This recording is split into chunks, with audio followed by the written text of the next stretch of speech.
बच्चों इसके पहले वाले भाग में हम बात कर रहे थे मुख्य समाज से एक ऐसा अलग समाज जो जंगली क्षेत्रों में रहता है और मुख्य समाज से कटा हुआ समाज है, उसे हम जनजाति के नाम से जानते हैं। भारतीय उपमहाद्वीप के जो विस्तृत क्षेत्र है उसके कौन कौन से भाग में विशेष प्रकार की जनजातियां रहती थी उसको हमने मानचित्र के द्वारा देखा। वहीं बच्चों भाग 2 में हम बात करेंगे जो एक जगह से दूसरी जगह पर घूमने वाले और जो खानाबदोश जनजातियां हैं वो किस प्रकार का जीवन व्यतीत करते थे इसके बारे में देखें। बच्चों खानाबदोश चरवाहे अपने जानवरों के साथ साथ में दूर दूर तक घूमते रहते थे और जानवरों से प्राप्त होने वाले दूध और जो अन्य पशु उत्पाद है उनके ऊपर इनका जीवन क्या रहता था, निर्भर रहता था। अर्थात ये लोग क्या करते थे, एक क्षेत्र से दूसरे क्षेत्र में गमन करते थे अपने पशुओं के साथ में। साथ ही अन्य जो वस्तुएं इनको चाहिए होती थी वो खेतीहर गृहस्थों से अनाज, कपड़े और जो बर्तन है वो ऊन और घी इत्यादि के द्वारा वस्तु विनिमय की प्रणाली के द्वारा ये ग्रहण करते थे। साथ में कुछ जो खानाबदोश लोग हैं वो अपने जानवरों पर क्या करते थे, सामान की ढुलाई करते थे और सामान की खरीद फरोख्त भी इनके द्वारा की जाती थी।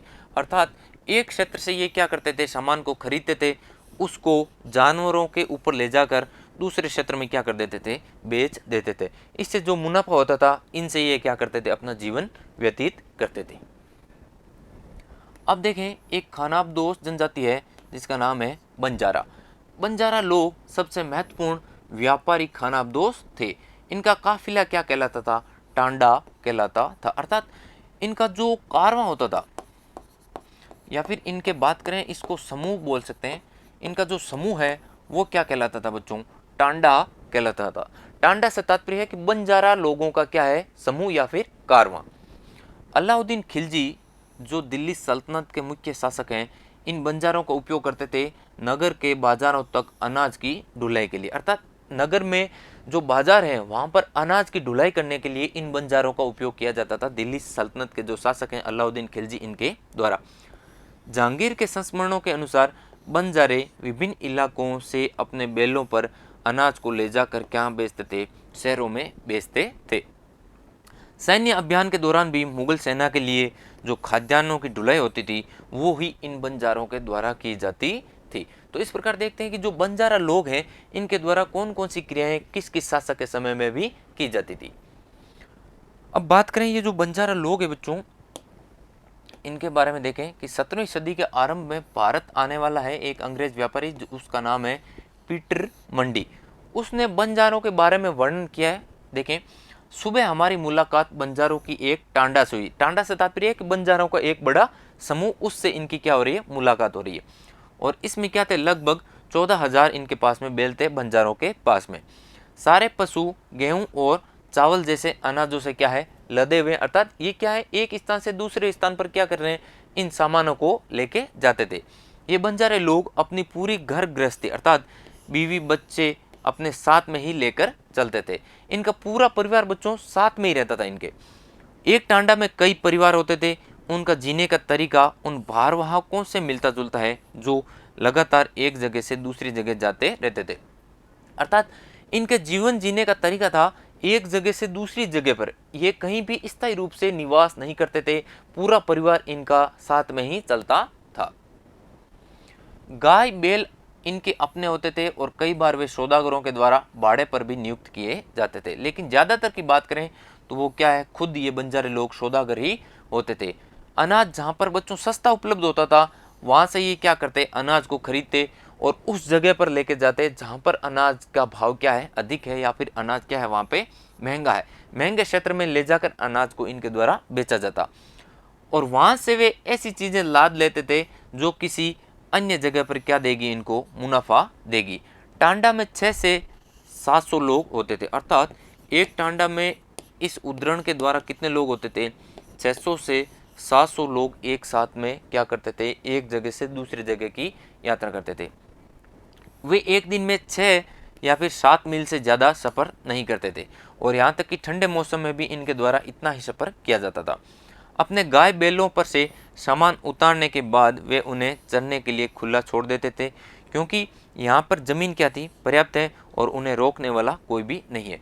तो बच्चों जो ये पीटर मंडी है अंग्रेज व्यापारी, इनके द्वारा बंजारों के बारे में ये संस्मरण दिया गया है।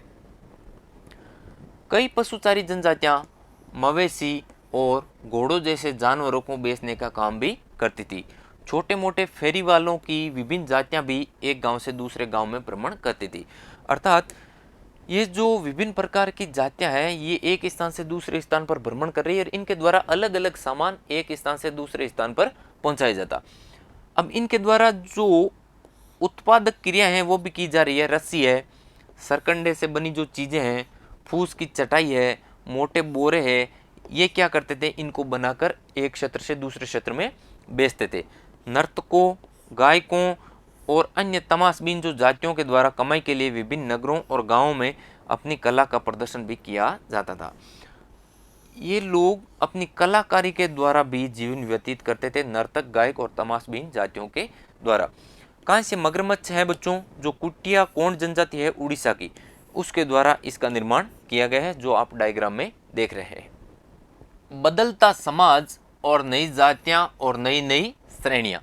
जिस प्रकार से अर्थव्यवस्था और समाज की जरूरतों के अनुसार नए हुनर वाले लोगों की आवश्यकता पड़ी, क्योंकि बच्चों इस समय क्या हो रहा था, समाज और अर्थव्यवस्था में विभिन्न प्रकार के परिवर्तन हो रहे थे। इन परिवर्तनों को बनाए रखने के लिए जो नए हुनर वाले और कौशल से युक्त लोग हैं, इनकी आवश्यकता पड़ी। वर्णों के भीतर छोटी छोटी जातियां उभरने लग गई थी। ब्राह्मणों में भी नई नई जातियां यहाँ पे देखने को मिलती है। जो विशेषज्ञता प्राप्त शिल्पी हैं, जैसे सुनार है, लुहार है, बढ़ई और जो राजमिस्त्री है, इनको भी ब्राह्मणों के द्वारा जातियों के रूप में मान्यता दे दी गई। अर्थात ये जो शिल्पी वर्ग थे, इन्हें ब्राह्मणों ने क्या दे दी, अलग अलग जातियों का दर्जा इनको दे दिया। वर्ण की बजाय, अर्थात इससे पहले पूरा जो समाज है वो बच्चों वर्ण व्यवस्था के ऊपर और इनके नियमों के अनुसार ही चलता था। वर्ण कितने थे, 4 थे, ब्राह्मण, क्षत्रिय, वैश्य और शूद्र। जबकि इस व्यवस्था के स्थान पर अब जो समाज का संगठन है वो जाति के आधार पर बनने लग गया। अर्थात वर्ण का स्थान अब कौन ले रहा है, जाति लेने लग गई। देखें कि जाति पर विचार विमर्श करें तो वर्तमान जो तमिलनाडु है उसके तिरुचिरापल्ली जो तालुक है, वहां पर स्थित उय्याकोंडन उदयार के 12वीं शताब्दी के अभिलेख में ब्राह्मणों की एक सभा का विचार विमर्श देखें कि वे रथकारों अर्थात जो रथ बनाने वाले लोग होते थे वो क्या कहलाते थे, रथकार कहलाते थे। उनकी सामाजिक स्थिति पर विचार विमर्श कर रहे थे। उन्होंने इस जाति के काम काज तय किए, जिनमें वास्तुकला, रथों और गाड़ियों का निर्माण करना, मंदिर के द्वार बनाना, मूर्तियों को स्थापित करना, बलि के लिए लकड़ियों से जो बने साज सामान है उनको तैयार करना, मंडपों को बनाना, राजा के लिए जेवर बनाना इत्यादि शामिल थे। अर्थात ये जो रथकार लोग हैं, इनके लिए क्या कर दिए, ये इतने सारे कार्य इनको निर्धारित कर दिए कि आपको ये कार्य करने हैं।